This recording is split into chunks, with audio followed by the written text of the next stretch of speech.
All right, example number 3. First step to solve using substitution is to get one of the variables by itself.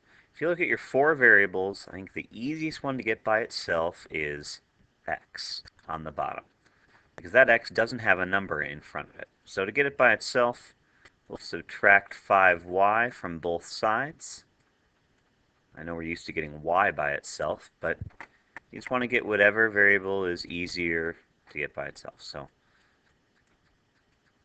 we'll have x by itself equals, you can put these in whatever order you want. If you want to do -3 minus 5y, that's fine. It really doesn't matter. We're not graphing it or anything. And then you're going to take the other equation, the one that we have not done anything with yet. You're going to rewrite that, but instead of writing the x, you're going to put this number in for x. So -3 minus 5y.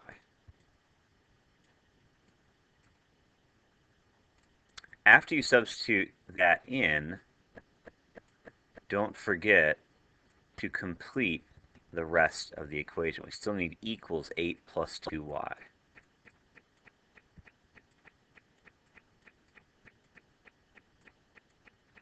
Again, the whole point of substitution is that we changed around one equation and we substituted what it equals into the other equation for that letter. All right, here I'm going to have to distribute. So 3 times -3 is -9. 3 times -5y is -15y.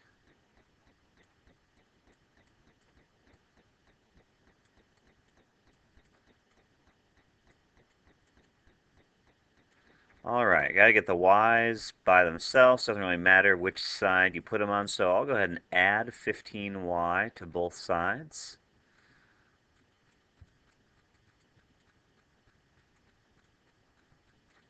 So now I'll have -9 equals 8 plus 17y. Okay, so if I'm moving my variable to the right side, then I should move my constant, my numbers, to the left side. So there, -9 and -8, I'll get -17. And on this side, I'll have 17y. I'm going to move the screen a little. All right, and then divide by 17. And so our first answer is -1. Watch those negatives. This one did turn out to be a negative. But if you forgot to put that negative in, it's going to mess up the rest of the problem. Because remember, the next thing to do is we're going to take that -1 and we're going to plug it into one of the original equations. I would say plug it into this one that starts with x equals. So x equals -3 minus 5 times -1. And then we can figure out what x is. So -3 minus 5 times -1 is -5. And really that's going to be -3 plus 5. When we have that minus negative in a row, it makes a plus. So -3 plus 5 is 2. And again, make sure you write your final answer as an ordered pair. 2, -1 is my answer. If I graph these two lines, that is where they would cross. All right, let's keep going. On to number 4. All right, so in number 4, I think the easiest one to get by itself is the x again. So let's get this x by itself. We'll subtract 2y. So we'll have x equals 6 minus 2y. Or you could say -2y plus 6, either way. All right, we're going to plug that in for x in the other equation.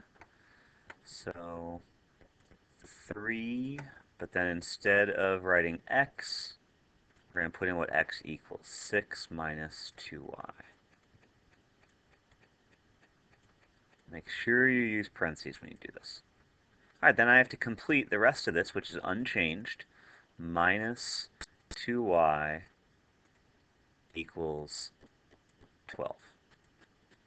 So I should be able to solve this. I have to distribute the 3. 3 times 6 is 18. 3 times minus 2y is minus 6y. Just write the rest of it in.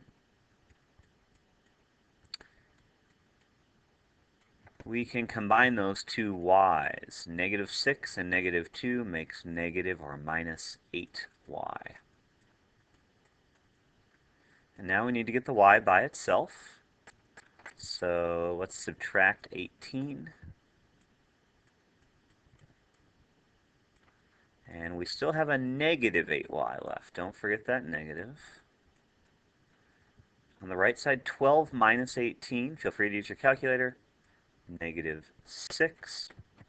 We divide by negative 8.